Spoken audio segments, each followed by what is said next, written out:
నిన్ను అరెస్ట్ చేయించినప్పుడు నేనేలా ఇలా చేసిందని కొన్ని వందల సార్లు అనుకున్నాను. కానీ ఏం చేయమంటావు? నాకు నిజం కావాలని అలా చేశాను. నాకు నా పాప కావాలని అలా చేశాను. నేను చేసింది తప్పనిపిస్తే నన్ను క్షమించు మళ్ళీ. అంత మాట అనకక్క.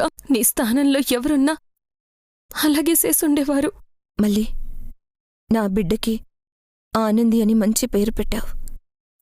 మరి నాకు ఆనందం లేకుండా ఎందుకు ఆనందతో నేను గడిపింది ఎన్ని రోజులు?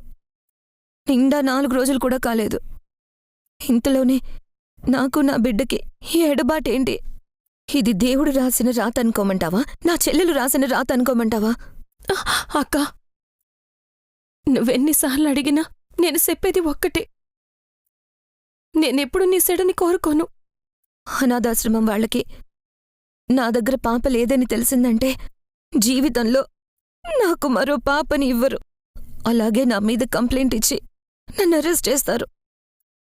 నాకు పనిష్మెంట్ పడుతుందని నేను భయపడ్డం లేదు. అయిందని బాధపడుతున్నాను. నా కూతుర్ని నాకు ఇచ్చేయండి.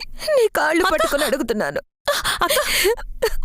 అక్క లేక మళ్ళీ ఓ అక్క తనని తాను తగ్గించుకుని చెల్లెలు కాళ్ళు పట్టుకుని అర్థించుకుంటేనైనా ఆ చెల్లెలు మనసు కరుగుతుందేమోనన్న ఆశతో అడుగుతున్నాను.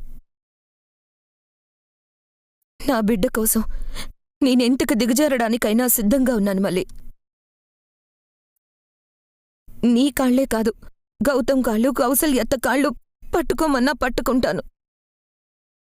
అక్క, నీ బిడ్డను దాస్తే నాకేం వస్తుందనుకుంటున్నావు? ఏ కారణంతో దాయాలి? ఏం ఆశించి దాయాలి? అది నీ మనసుకు తెలుసు, నాకెలా తెలుస్తుంది? దేవుడు సన్నిధిలో బిడ్డను నీకిప్పించాను. మేమే గనక బిడ్డని మాయం చేస్తే ఆ దేవుడు మమ్మల్ని క్షమిస్తాడా చెప్పు? నువ్వు ఏది చెప్పినా నమ్ముతున్నాను కదా అని ఇప్పుడు అబద్ధాలు చెప్పకు. నమ్మలేకపోతున్నాను. అయ్యో, నువ్వు నా బిడ్డ నాకు అప్పగిస్తే నా తండ్రికి పుట్టిందాను అని అనుకోను, నా తల్లికి పుట్టిందాను అనుకుంటా.